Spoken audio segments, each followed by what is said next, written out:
Amém.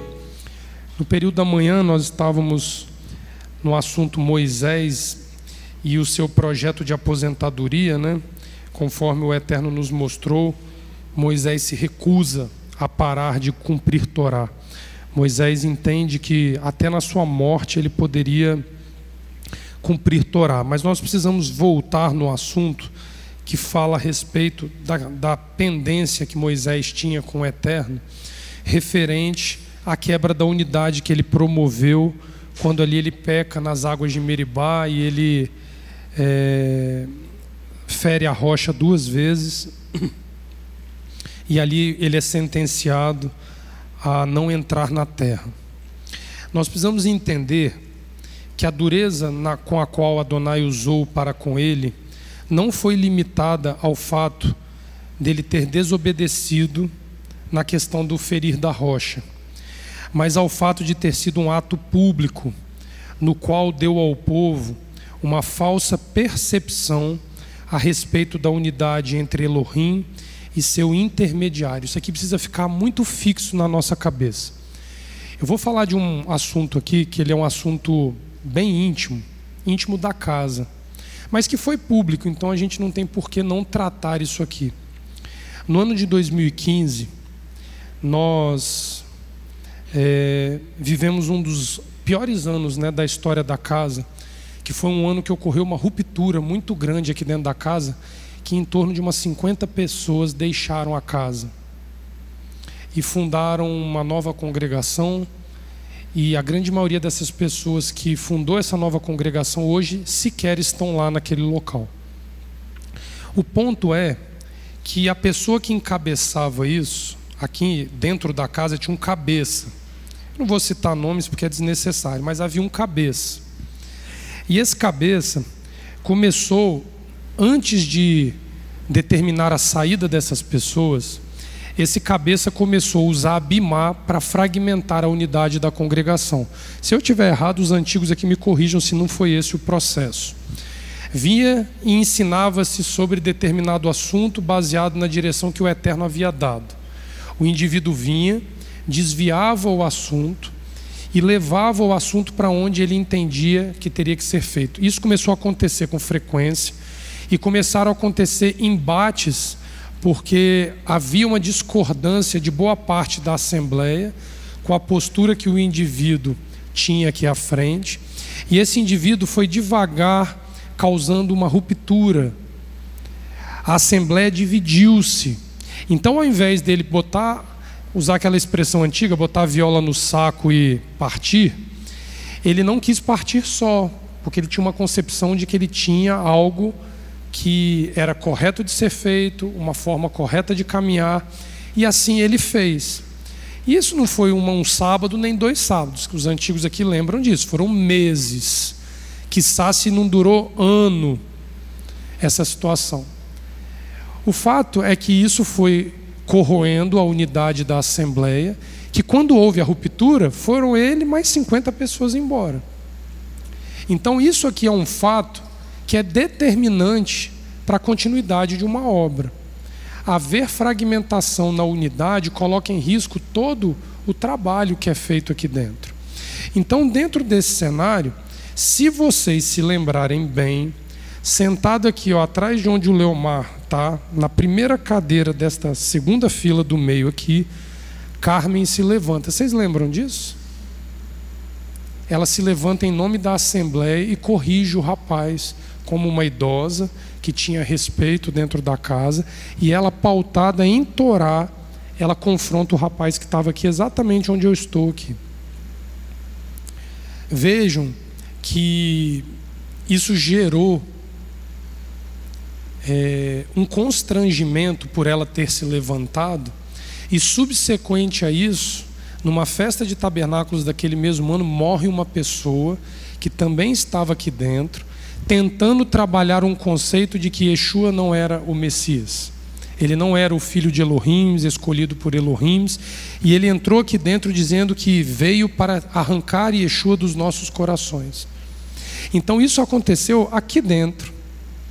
Essa assembleia sofreu muito com essa ruptura, com essa divisão que aconteceu. E o que se viu no transcorrer disso é que a ação de uma pessoa trabalhando contrária à unidade que havia até então estabelecida foi suficiente para gerar uma quebra de unidade e para gerar uma instabilidade no coração daqueles que partiram juntos. Tanto é que se você for hoje e buscar saber dos 50, sei lá, eu estou falando de 50 um número redondo, eu não sei exatamente o número, mas foi um número alto de pessoas. Teve casos de marido ir e esposa ficar, mãe ir e filho ficar, pra vocês terem noção de como que foi a coisa. E aí esse cenário, quem permaneceu aqui, permaneceu. Depois de um tempo, as pessoas que foram abaladas pela quebra da unidade já não estão mais debaixo do cajado deste que se autodenomina líder nessa instituição. Então isso aqui que Moisés ele toca nesse assunto aqui, abre lá o Números capítulo 20 para vocês entenderem. Toda vez que isso é feito dentro de um âmbito público, o agravo que vem sobre a situação, ele é um agravo que, para Moisés, Leomar, foi ajustado no final da vida dele. Custou para Moisés terminar os seus dias ajustando essa situação. Isso ocorreu em Números capítulo 20. Observa aqui que detalhe. Verso 7. Disse o Eterno a Moisés: toma o bordão, ajunta o povo, tu e Arão, teu irmão, e diante dele falai a rocha, e dará sua água. Assim lhe tirareis água da rocha, e dareis a beber à congregação e aos seus animais. Então Moisés tomou o bordão de diante do Eterno, como se lhe tinha ordenado. Moisés e Arão reuniram o povo diante da rocha. Era um ato público. Aqui o ponto, ó. E Moisés lhe disse: ouvi agora, rebeldes, porventura faremos sair água desta rocha para vós outros? Moisés levantou a mão e feriu a rocha 2 vezes com seu bordão, e saíram muitas águas, e bebeu a congregação e os seus animais. Mas o Eterno disse a Moisés e a Arão: visto que não crestes em mim para me santificardes diante dos filhos de Israel, por isso não fareis entrar este povo na terra que lhe dei. São essas as águas de Meribá, porque os filhos de Israel contenderam com o Eterno, e o Eterno se santificou neles. Um ato público, com a participação do líder maior e do sumo sacerdote, levam Adonai a tomar uma decisão extrema. Moisés e Arão não entrariam na terra. Duro, né? A exposição de Moisés aqui deve ser entendida como uma advertência às gerações subsequentes de que qualquer pessoa ou instituição que portar a Torá e publicamente fazê-la conhecida carrega consigo a mesma responsabilidade que o autor da obra carregou no passado. Presta atenção. Se eu, como indivíduo, ou a casa, um grupo de pessoas, uma instituição, carrega a Torá e torna ela pública no local onde ela existe, a mesma responsabilidade de atos públicos em nome dessa Torá recaem sobre nós, tal qual recaiu sobre Moisés. Porque nós carregamos o testemunho de Moisés. Ora, numa visão ampliada dessa questão, a premissa cobrada de Moisés referente à unidade entre os homens e Elohim é a mesma até os dias de hoje. Notem que a palavra hebraica usada para definir o erro de Moisés e de Arão é amplamente usada em vários outros textos bíblicos, e nem sempre são punidas com a mesma rigorosidade que ocorreu contra os 2 irmãos. Nós não lemos no texto aqui há pouco que o Eterno disse assim, ó, cadê aqui? Aqui, ó. Deuteronômio capítulo 32, na Paraxá. Morre na montanha, lá onde sobes. Ser ajuntado a teus povos, como Arão, teu irmão morto no monte Hor, foi ajuntado a seus povos, por terdes-vos rebelado contra mim. Adonai dá o nome do pecado que eles cometeram. Eles cometeram uma rebelião contra Adonai. O grande problema é que a palavra rebelião, ela é amplamente usada na Bíblia, e nem todos os casos de rebelião, Leomar, terminam com morte do autor da rebelião. Neste caso aqui, a raiz hebraica usada foi ma'al. Significa transgredir, cometer, fazer uma invasão. Vem de uma raiz primitiva que significa encobrir, apropriar-se, e é usada figurativamente para agir secretamente, ou seja, traiçoeiramente. Olha isso. Olha a classificação do que Adonai chama o ato de Moisés ter ferido a rocha 2 vezes ao invés de dar a ordem. Ele diz que foi uma invasão da parte de Moisés. Foi algo traiçoeiro da parte de Moisés. Foi algo que ele fez agindo secretamente contra Adonai. Abre o Levítico capítulo 5, que nós vamos ver as 2 legislações da Torá que falam do pecado deste nome aí, ó, Ma'al. Essa transgressão que está traduzida na nossa versão, vamos ver a implicação dela na Torá.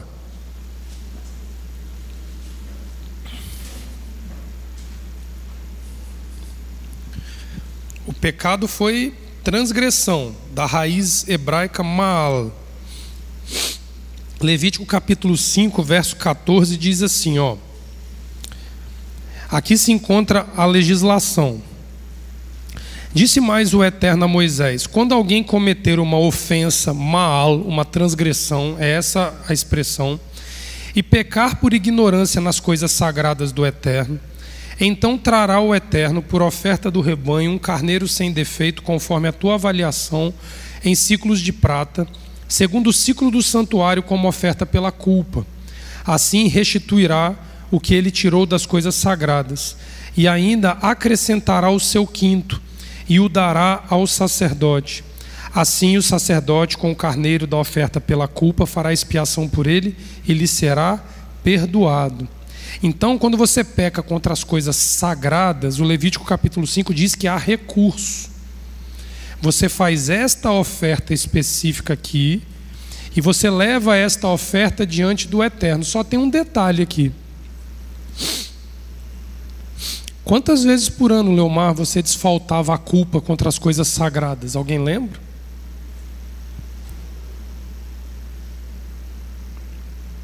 O pecado contra as coisas sagradas só se expia no calendário bíblico uma vez ao ano. E qual é a data? Alguém sabe? Yom Kippur.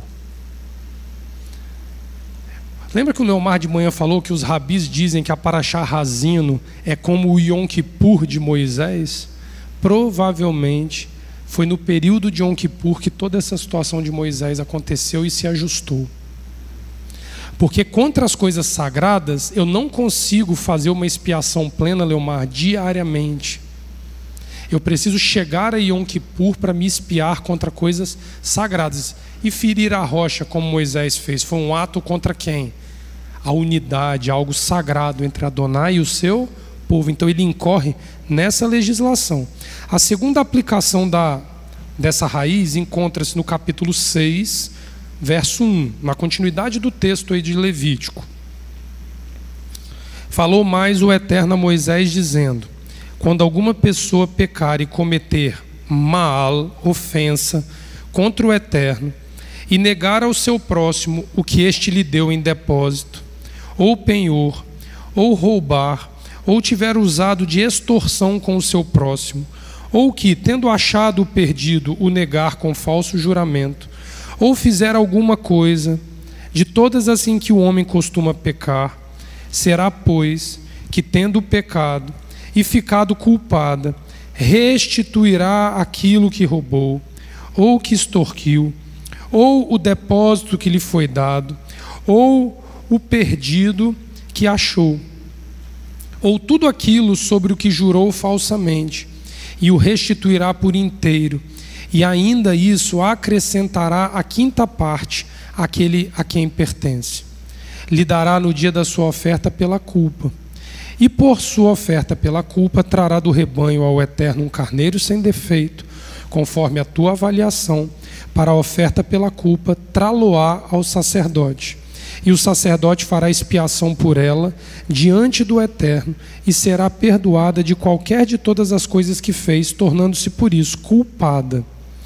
Aqui o texto já usa a expressão Maal numa falta que eu cometo contra o próximo. Eu neguei algo ao meu próximo, neguei a verdade, neguei um pagamento, neguei um testemunho. Qualquer situação que incorrer, que eu ferir o meu próximo conforme a legislação, eu quebrei a unidade com o meu próximo. Só que esta restituição é feita cotidianamente, porque não é um pecado contra as coisas sagradas isso aqui. Eu faltei com a verdade com o Leomar, eu tenho que me espiar para que eu restabeleça a unidade entre mim e ele. Isso é um exercício contínuo. Porque tem gente que é assim, tá, Leomar? Eu conheço gente que deixa para chegar nas vésperas de Yom Kippur e Yom Kippur, e ali ele faz aquele pacotão da revisão das pendências e quer resolver tudo, porque entrar em Yom Kippur com rusga contra o irmão, a gente já sabe que não é uma boa opção para Yom Kippur. Só que este pecado, que é esta maldade, essa transgressão, todas essas formas de definir essa maneira de pecar, essa daí não incorre nas coisas sagradas. Então eu sou obrigado a ajustá-las recorrentemente. E é aí que nós vamos chegar no ponto alto aqui da história. Então, Leomar, pelo mesmo pecado eu posso pecar contra Adonai e posso pecar contra o meu semelhante. Tá certo. Abre Josué capítulo 7 aí, Leomar. Vamos ver um exemplo prático aqui da Bíblia, sem usar a vida de Moisés, a respeito de um indivíduo que pecou contra as coisas sagradas e o que aconteceu. Porque a gente não está defendendo aqui que Moisés fez um pecado que atingiu a comunidade e que a pena de morte Moisés pagaria por ela em virtude do seu erro. Mas vamos ver se isso biblicamente se sustenta de forma clara. Josué estava tentando tomar Jericó aqui. Jericó foi um desafio. Só que quando Jericó foi interditada por Adonai, foi proibido que eles lançassem mão do quê? Dos despojos dessa guerra, porque Adonai interditou a cidade. As muralhas caíram por causa do som do chofar e de 7 dias dando volta ao redor da cidade. Mas teve um indivíduo aqui que fez algo muito ruim. Olha o verso 1. Prevaricaram. A raiz prevaricar aqui, Leomar, ela é mal. Prevaricaram. Prevaricar é contra algo público. Os filhos de Israel nas coisas condenadas, porque Acã, filho de Carmi, filho de Zabdi, filho de Zera, da tribo de Judá, tomou das coisas condenadas. A ira do Eterno se acendeu contra os filhos de Israel. Então um homem que lançou mão de algo que estava proibido por Adonai, levou todo um povo a tocar no que era proibido. Então todo o povo incorreu no erro por causa da pessoa de uma só tribo. Salta no verso 11. Israel pecou e violaram a minha aliança. Aquilo que eu lhes ordenara, pois tomaram das coisas condenadas, e furtaram, e dissimularam, e até debaixo da sua bagagem o puseram. Igualzinho nós lemos agora na legislação da Torá, aqui no capítulo 6. Pelo que os filhos de Israel não puderam resistir aos seus inimigos, viraram as costas diante deles, porquanto se fizera condenado. Já não serei convosco, se não eliminardes do vosso meio a coisa roubada. Qual foi a consequência iminente de uma comunidade ter pecado por causa do pecado de um homem a respeito do combate. Israel, que era imbatível no campo de batalha, começou a fugir dos seus inimigos. Josué cai com o rosto em terra, rasga suas vestes e começa a clamar ao Eterno: por que o povo de Elohim está sendo envergonhado num combate que Elohim disse que eles venceriam? Aconteceu a quebra da unidade entre o povo e Elohim e entre o próprio povo, por causa do pecado de um homem que dividiu uma assembleia por causa de uma capa. Vocês vão ver aqui agora. Olha o verso 20. Respondeu Acã a Josué: verdadeiramente pequei contra o Eterno Elohim de Israel, e fiz assim e assim. Ele confessa o que ele fez. Quando vi entre os despojos uma boa capa babilônica e 200 siclos de prata e uma barra de ouro de peso de 50 siclos, cobicei-os e tomei-os, e eis que estão escondidos na terra no meio da minha tenda, e a prata por debaixo. Então Josué enviou mensageiros que foram correndo à tenda, e eis que tudo estava escondido nela, e a prata por baixo. Tomaram, pois, aquelas coisas do meio da tenda, as trouxeram a Josué e a todos os filhos de Israel, e as colocaram perante o Eterno.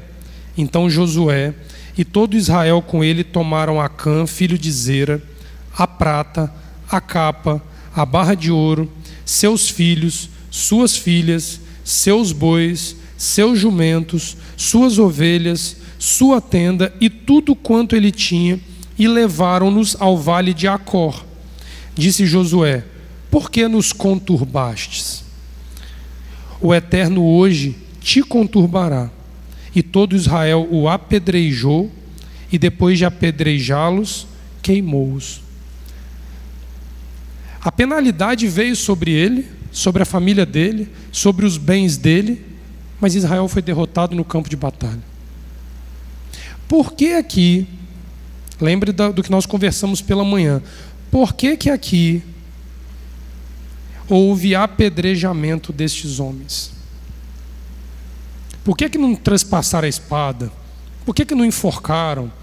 Por que não mataram de qualquer outra forma e mataram por apedrejamento? Quais eram as penalidades previstas na Torá a qual o indivíduo morreria por apedrejamento? Adultério é um. E quando era pego em feitiçaria, idolatria, envolvido com coisas de ídolos estranhos? E quando violava-se o Shabat? Isso é uma punição que ocorre por causa de pecados específicos. O pecado em questão que Acã levou o povo aqui a cometer foi o pecado de quê? Que nós conversamos de manhã, que é o papel daquele que quer quebrar a unidade. Qual é o pecado que nos leva a romper a unidade com Elohim, que nós falamos de manhã? Idolatria, punida com apedrejamento e fogo. Lembre-se que o ídolo e as coisas do ídolo são lançadas ao fogo. Então vocês vejam que em momento algum o texto vai tornar explícito, Leomar, que eles tiveram um ato idólatra ao roubar despojos proibidos de batalha. Mas quando você analisa a consequência, Israel derrotado, a assembleia dividida, Elohim se afastando do povo e a penalidade aplicada, isso conflui, converge para um único pecado, chamado idolatria.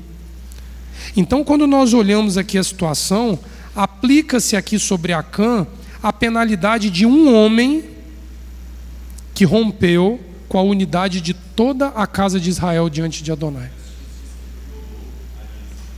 Leomar está lembrando, verso 15 fala: e violou a aliança com o Eterno. Considerado uma loucura. Observem que a mesma legislação da Torá é comum aos textos referentes ao erro de Moisés e Arão, quanto no texto de Josué com Acã. É o mesmo problema. Ambos têm em comum o pecado aqui, Maal, essa transgressão, o qual a Torá prevê punições passíveis de redenção. Porém, há um agravo ao pecado, que o torna passível de morte quando ele é cometido publicamente e incorre com prejuízo à coletividade. Desde a sua outorga no Monte Sinai, a Torá se apresenta como a vontade divina revelada aos homens, ou seja, visa ser amplamente difundida em meio da humanidade, para que todos tenham a oportunidade de conhecer Adonai como único sobre a face da terra. Essa premissa é sagrada.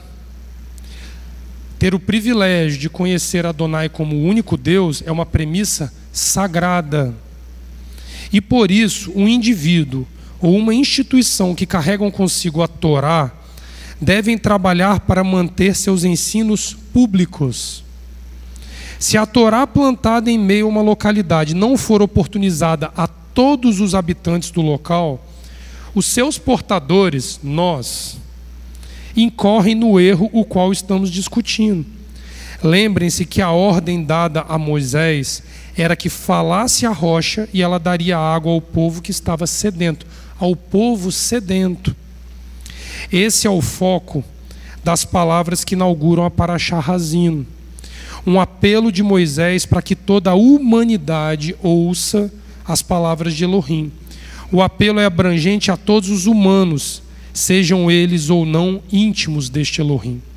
Por que eu estou tocando nesse assunto? A respeito do perigo que há de nós interceptarmos o povo, de receber a plenitude da Torá que lhes é dada por direito por Adonai. Por conta do movimento que vem acontecendo regularmente na casa já há alguns anos de inclusão. Se nós hoje continuássemos fechados para o mundo, para manter as celebrações sagradas dentro das quatro paredes, sem o envolvimento social do local onde nós habitamos, nós incorremos no erro de sermos portadores da Torá de Moisés e não torná-la pública e acessível a todo aquele que almeja conhecer o Deus de Abraão, Isaque e Jacó. Nós estaríamos quebrando a nossa unidade com o povo da cidade a qual nós habitamos.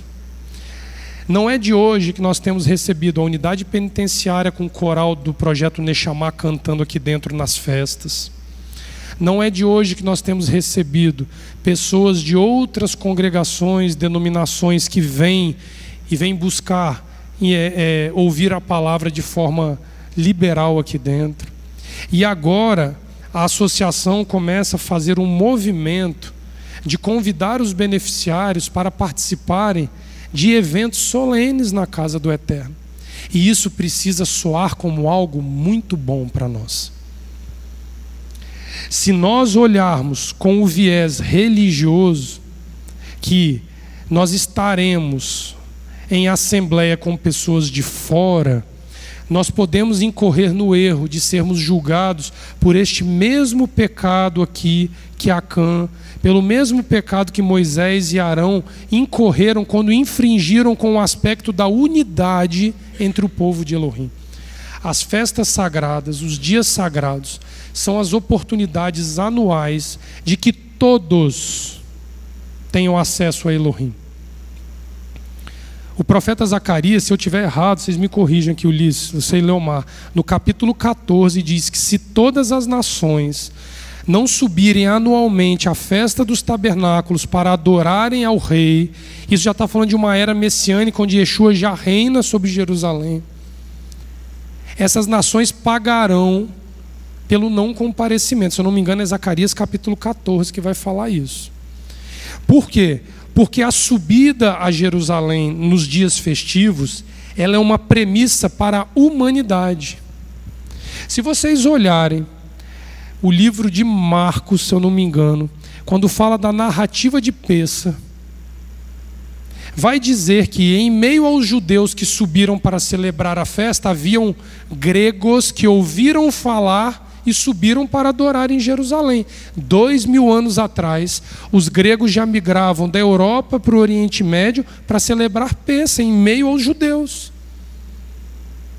Se vocês olharem em Atos, na outorga do sopro sagrado, na festa de Shavuot, Pentecostes, no ato de celebração da outorga da Torá, vai dizer que uma voz dos céus falava em línguas que cada um ouvia no seu próprio idioma.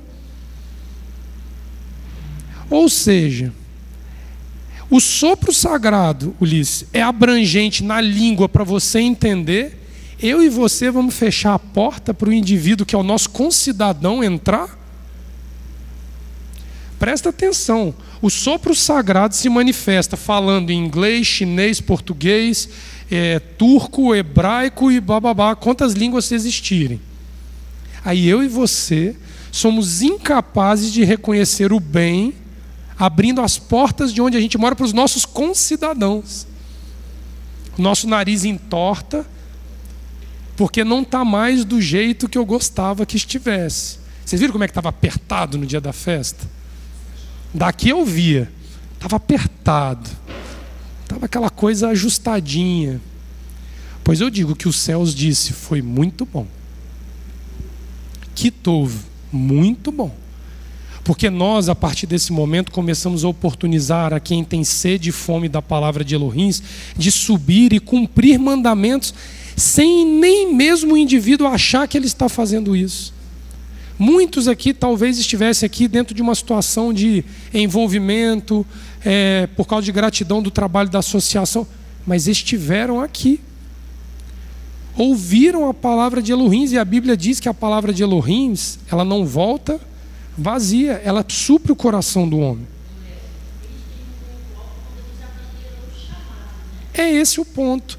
Só que qual é o ponto alto do chamado? A unidade entre os de fora com os de dentro. O problema está quando nós de dentro rejeitamos essa unidade, que nós incorremos no problema que nós estamos falando, que é quebrar e fraturar a unidade entre o homem e Elohim. Porque qual foi o nosso ponto de manhã? Moisés era o intermediário entre o povo e Elohim. Qual é o nosso papel nessa cidade? Ser o intermediário entre o povo da cidade e Elohim. Não é uma pessoa só. Não é só Ulisses. Não é só o Leomar, não é só o Levi, a pastora Sandra lá na cozinha. Não. Somos todos, como instituição, intermediários para que haja paz entre Elohim e a cidade que nós existimos. Então, não é que é bom, é muito bom que eles se juntem a nós. É muito bom. Vamos olhar isso dentro do contexto da Paraxá, capítulo 32.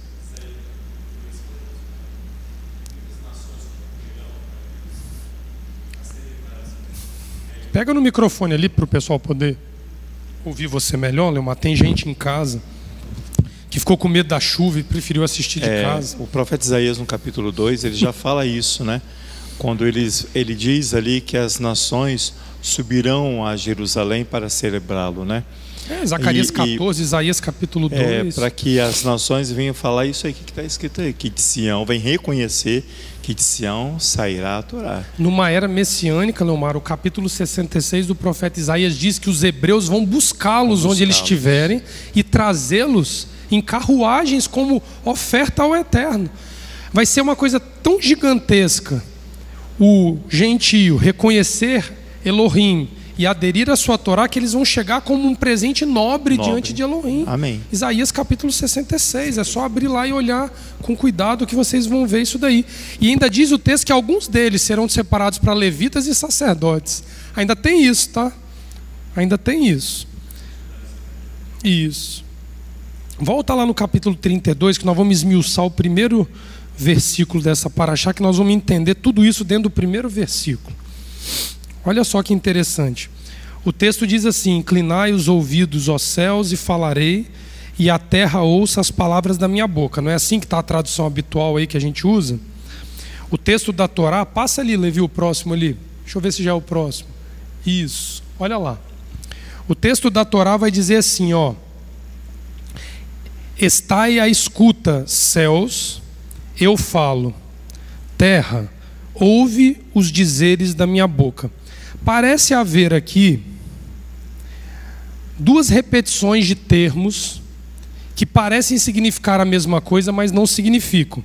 Estar e a escuta e ouvir não parece a mesma coisa? Eu estou escutando, eu estou ouvindo. E aqui ele diz assim, ó, eu falo, e ele diz, os dizeres, não parece a mesma coisa? Eu falo, eu digo.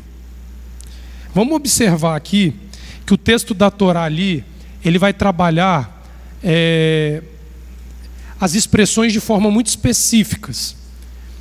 A primeira expressão é estar e a escuta, que na nossa tradução habitual está inclina o ouvido, não é isso? Inclinai os ouvidos. A palavra hebraica ali é rezim, perceber pelo ouvido, escutar. De uma raiz primitiva, provavelmente expandir, alargar o ouvido com a mão. É como se o indivíduo quisesse dar uma atenção especial a algo, que ele pega o ouvido e ele tenta figurativamente alargar o ouvido para aumentar a capacidade auditiva. Vem do substantivo ozen, que é orelha, ouvido.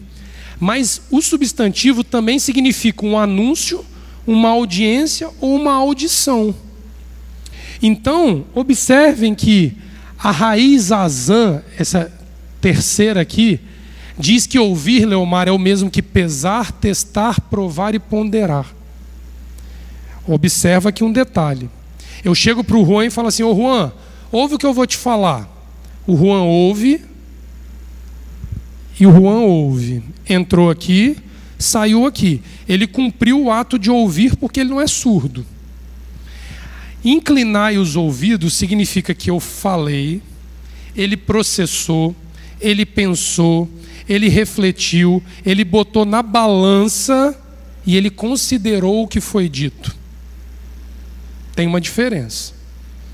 Passa a próxima, Levi.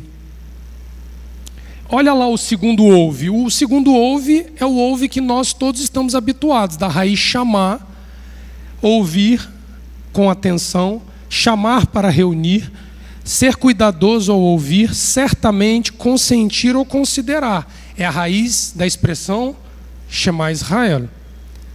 Só que a palavra Shema, ela não traz sobre o indivíduo a mesma percepção da palavra ozen, azan, que nós falamos antes. Porque entenda uma coisa, o texto do Shema, ele leva o homem a compreender pela repetição. Você ouve e você fala da unidade de Adonai, e você ouve e você fala para aquilo se tornar algo automático dentro de você, para que você já responda à unicidade de Adonai como algo mecânico na sua vida. Observe esse detalhe. Só que a partir do momento que eu me torno íntimo desta Torá, de tanto que eu começo a ouvir, e o texto diz, andando pelo caminho, dormindo, levantando, comendo, passeando, onde você tiver oportunidade, ensine ao seu filho, não é isso que o texto fala? Vai chegar um momento que o filho vai começar a ouvir, vai começar a pensar, refletir, processar e agir em favor disso. São duas coisas diferentes. Existe um indivíduo que vai fazer uma prova, Ulisses, que ele lê a matéria meia hora antes da prova. Faz a prova, uma hora depois ele não sabe nada. Ele usou para um resultado imediato. Isso é o ouvir chamar. Quando você ouve e você processa, é razino. Você está refletindo, balanceando a sua vida a partir daquilo que está sendo ensinado. Então observem que existem dois alvos diferentes. Aí eu quero perguntar para vocês, a quem ele diz que tem que estar à escuta razino, e a quem ele direciona a ordem de ouvir da raiz Shema? Ele não fala para os mesmos alvos. Ele diz razino os céus, e ele diz chamar a terra. Eu vou falar devagar de novo. Ele usa uma expressão mais densa e mais complexa, mais exigente, se referindo aos céus. Ouve, inclina os ouvidos, ó céus. Ouça, ó terra. Ele direciona verbos específicos para sujeitos específicos na oração. Será que Moisés está falando especificamente para o céu na sua amplitude física e para a terra sua amplitude física, a palavra céu em hebraico é shamayim. É tudo que é o ar e os céus, oriundos de uma raiz não utilizada que significa algo que é elevado. Também é usado para definir a pessoa que vivencia ou observa os céus.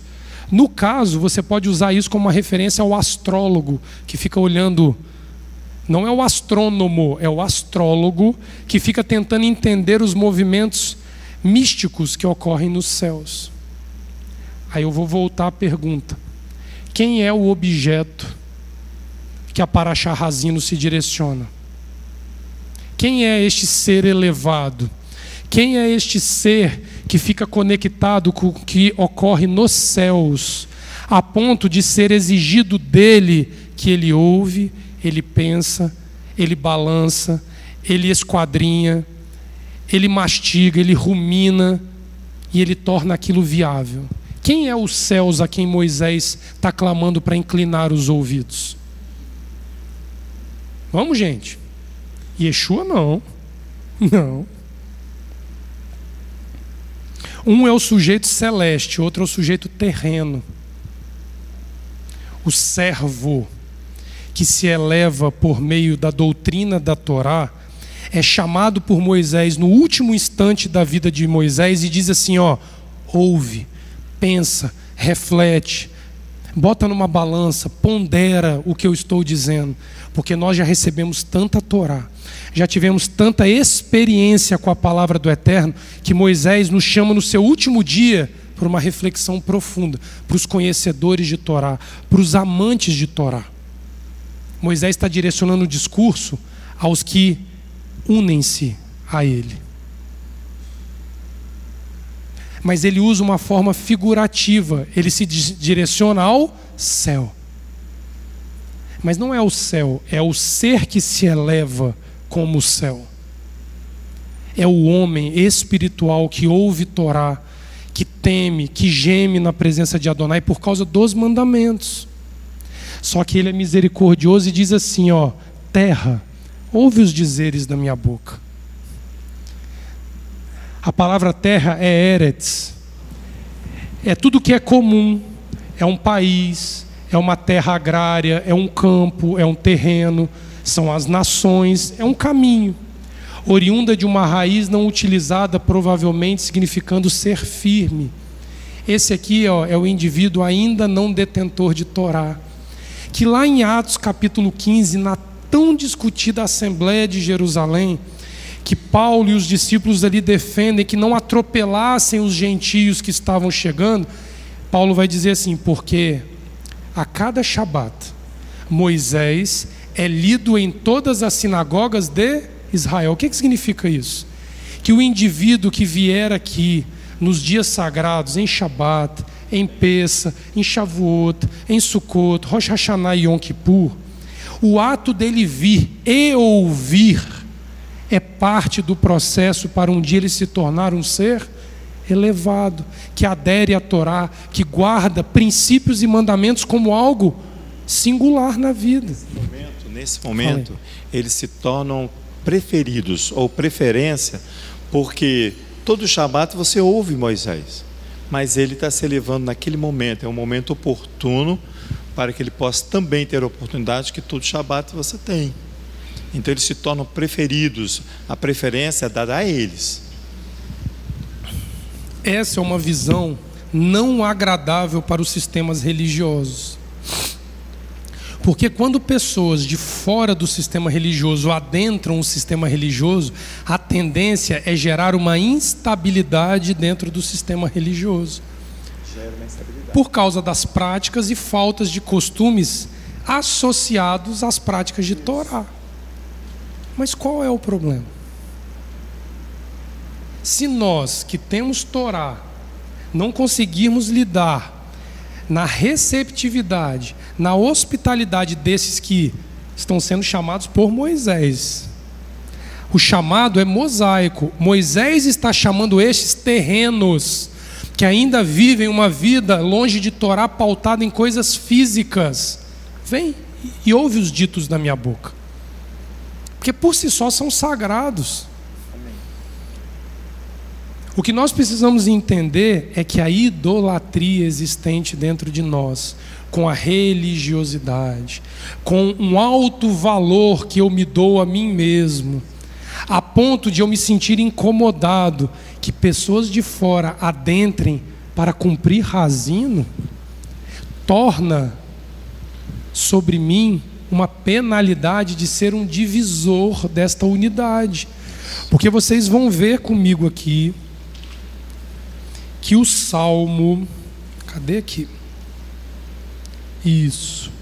Que os Salmos 122 e o Salmo 133 vão glorificar esta unidade. Pode falar, Leandro. Só antes de nós irmos aos Salmos, essa condição que você nos traz hoje à tarde, dessas duas possibilidades, né? São dois alvos. São dois alvos. E ambos precisam da cura da idolatria. Óbvio. O profeta Isaías, ele dá uma pequena explicação sobre essa questão no capítulo 30. Pode ficar à vontade aí. Ele diz assim, olha, pode ficar à lá vontade. No verso... ele começa a falar a Israel, no verso 19 do capítulo 30, ele diz assim: ó povo de Sião, que habita em Jerusalém, tu não chorarás mais. Certamente ele se compadecerá de ti, a voz do teu clamor, e ouvindo te responderá. Embora o Eterno te dê pão de angústia e água de aperto, contudo, não se esconderão mais os teus mestres, os teus olhos verão a todos eles. Quer que te desvie para a direita, quer que te desvie para a esquerda, os teus ouvidos ouvirão a palavra, que será dita atrás de ti: este é o caminho, andai nele. Então contaminarás as tuas esculturas recobertas de prata e as tuas imagens de cobertas de ouro. Você vai ferir a tua idolatria, vai transgredi-la a tua idolatria. E diz assim: tu as lançarás fora com um pano imundo e dirás a cada uma delas: fora daqui. Você tem a possibilidade de curar a sua idolatria. Isso. E essa é uma coisa que só acontece quando nós agregamos o fator unidade à nossa vida. Se eu não trago e não oportunizo o meu concidadão a receber da mesma fonte que eu, e a fonte é Moisés, eu tiro de mim também a oportunidade de me ver livre desta idolatria que Isaías está nos acusando. Quem acusa é Isaías, não sou eu, não. É esse o ponto que, se nós não entendermos a vinda de internos do sistema penitenciário, a nossa ida todos os domingos ao sistema penitenciário, a ida da associação às crianças, aos idosos, a um trabalho onde a nossa fé se torne pública, simplesmente para que entendam qual é o fator motivador existente por trás dela, que é cumprir a palavra de Adonai, nunca nós conseguiremos lidar com esta idolatria interior que existe dentro de nós. Porque nós sempre nos colocaremos num conceito que o resto é lagartixa, do texto que foi lido de manhã em Provérbios capítulo 30, porque eu sou muito elevado. E essa é uma diferenciação que, dentro do fator bíblico, ela é o agravante da nossa pena. Porque eu deixo de fazer isso de forma pública. Como é que eu quero celebrar aqui qualquer uma das festividades sem nem tentar a inclusão das pessoas? Tem um Midrash de Exu, uma parábola dele, que ele organiza uma grande festa, um grande jantar e manda chamar a cidade. Só que os convidados não aparecem. Sabe o que ele faz? Rejeitaram, né? Chama os pobres, chama os que estão na rua, chama os esquecidos da cidade, venham, comam e bebam. É nesse aspecto que o Eterno está nos condicionando a viver em comunidade. Porque é esta convivência que vai nos fazer, que vai nos trazer a oportunidade de nos libertarmos desse aspecto idólatra que existe dentro de nós. Porque é muito incômodo para mim, Juan, eu vim com o meu talite bonitinho para cá, de banho tomado, e ter um indivíduo de chinelo de dedo do meu lado que não usa nem kippah e talite no dia da celebração. É incômodo, Ulisses, não é legal. Eu me sinto desconfortável. Quando eu deveria entender que este é o momento que eu deveria me sentir privilegiado, que Adonai me proporcionou ter a cidade ao meu lado para celebrar diante dele, porque ele é Elohim de todos, para todos. O Salmo 122, eu vou ler um pedaço dele aqui numa tradução diferente, que ele vai glorificar esse aspecto do que nós estamos falando. Regozijo-me quando me dizem: vamos à casa de Elohim. Nossos pés se detêm em tuas portas, Jerusalém. Jerusalém é edificada como uma cidade em que tudo é associado em unidade. Olha só qual é a base de edificação de Jerusalém.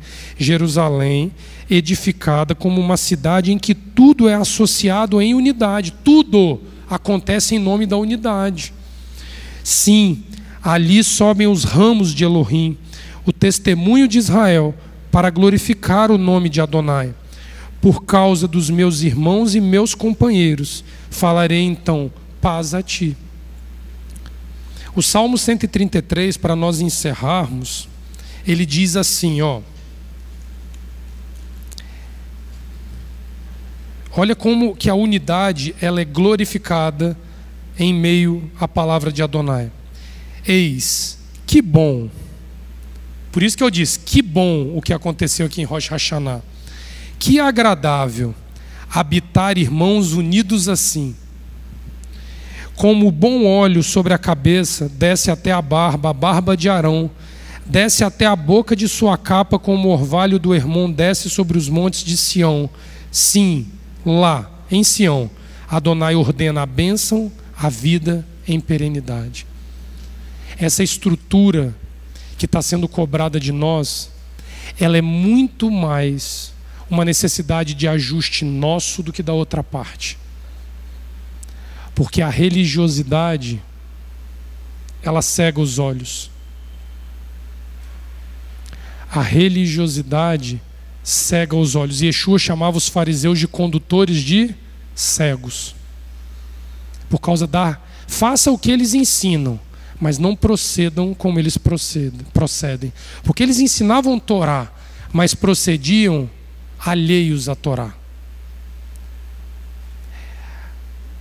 Eu vou descer as águas amanhã por causa disso aqui. Porque de Rosh Hashanah até ontem, eu estava em estado de choque. Porque eu não havia tido a percepção de que a idolatria residente dentro de mim, ela vai ser tratada por meio da convivência com os concidadãos nos momentos oportunos que Adonai nos dá ao longo de cada ciclo. Não é no meu trabalho, não é na minha casa, não é na minha família. É nos dias solenes, onde nós ali estabelecemos uma unidade, que nós seremos abordados por Adonai nesse aspecto. Por isso que eu disse de manhã, eu preciso das águas. E agora eu faço um desafio a cada um de vocês. Em nome da unidade, quem vai descer as águas? Porque eu posso precisar, mas o Leomar pode estar à minha frente e já ter esse aspecto da vida dele tratado. Mas pela unidade, ele desce a água comigo. Não é por uma questão individual somente. Quando nós começarmos a enxergar a necessidade do outro, sendo parte do processo de tratamento meu quanto à questão do meu ego, da minha vaidade, da minha autodeterminação, eu coloco, Ulisses, um pouquinho de lado isso quando eu desço e sirvo alguém que precisa disso. Então eu estou dizendo a vocês, eu preciso de vocês para descer as águas amanhã. Eu sou carente dos meus irmãos e minhas irmãs para estar nas águas amanhã, porque sozinho eu não consigo. Foi muito bonito receber um telefonema na terça-feira, lá para 1h da tarde mais ou menos. Eu não posso celebrar Rosh Hashanah sem descer as águas. Você lembra quem fez isso? Chegando do avião, primeira coisa lá do Rio de Janeiro, eu preciso descer as águas. Você vai lá comigo? Ulisses e o Lucas. Cadê o Lucas? Está aqui. Lucas. pensa num vento gelado, 6:30 da noite, naquela praia que estava terça-feira. Aí vem o Biratã ainda junto, que não tinha conseguido descer as águas. E para mim foi uma alegria, porque eu pude descer com meus irmãos as águas. Eu tinha acabado de vir da imersão do domingo, podia ter, Ulisses, não dá, estou com um menino pequeno, eu estou vindo do hospital. Virei para o Ulisses e falei, pergunta para ele. Porque ali, Ulisses, eu já estava constrangido com essa situação. Quando eu olhei, o homem lá no Rio de Janeiro, preocupado com a imersão dele, eu falei assim, mas ele podia ir sozinho. Não, ele precisa da unidade para descer as águas. E não estava gelado igual domingo, não. Eu falei com ele que ele ainda teve ele e o Lucas acharam gelado, mas não estava igual domingo, não. Domingo estava muito pior. Mas nós descemos no escuro, nas águas, foi maravilhoso. E ele pôde celebrar, o filho dele pôde, o Biratã pôde celebrar Rosh Hashanah. Agora, eu podia ter ficado no conforto da minha casa. Não. Agora, quem está precisando sou eu. Ulisses, hoje sou eu que estou pedindo. Desçam as águas comigo, eu preciso descer as águas. Léo, lembrando que eu preciso. Nosso irmão, o senhor Jonas Tobias. Eu botei a foto no grupo lá, você viu, né? Ele, mesmo tempo que nós estávamos emergindo aqui, ele estava lá em Santa Catarina fazendo a imersão. Tudo em linha daquilo que você está falando, da questão da unidade. Ele não pôde vir fisicamente dessa eu não vez. Estou aqui, então não vou participar. Isso. O profeta Isaías diz que uma ou outra ajuda, né? Isso. Para poder essa unidade se manter. Isso. O Leomar tem uma lista que ele me falou de mais de 10 pessoas que já haviam se manifestado. Essas 10 pessoas precisam de vocês, assim como eu preciso para descer as águas. Que o Eterno nos abençoe. Léo, que o Eterno nos dê um dia de Yom Kippur de paz, para que nós cheguemos juntos em unidade diante do Eterno. Amém. Fala.